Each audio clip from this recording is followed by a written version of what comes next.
This has been the reviewer. I initially planned for the Miles Morales game to be my next review, but that is a big one, and I have to put in a lot of thought into all that I have to say about that and really get it right. I had some doubts about what I wrote in that script. So the review for Miles Morales will have to wait a while. With that said, let's talk about The Simpsons.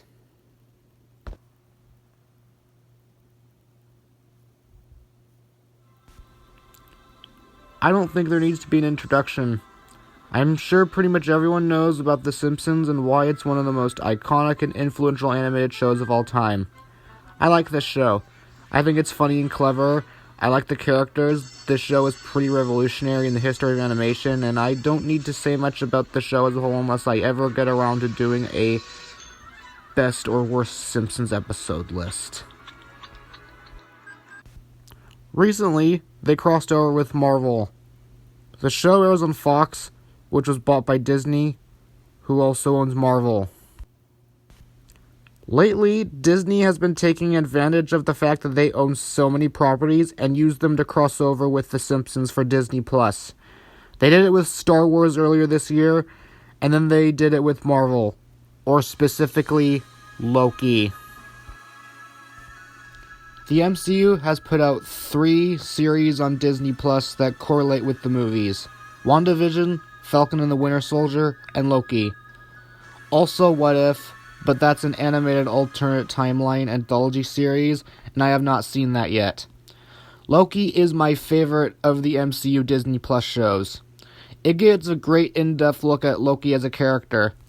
Tom Hiddleston's acting is superb. The action is great.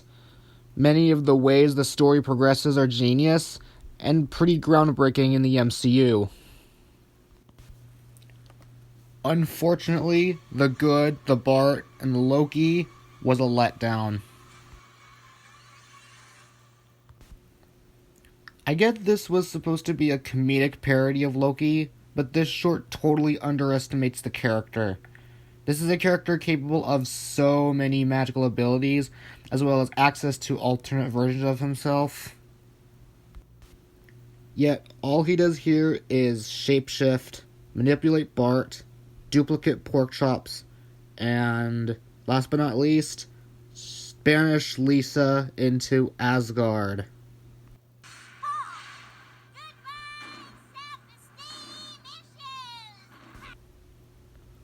Also, when Lisa comes back with the Springfield Avengers, they do nothing with it.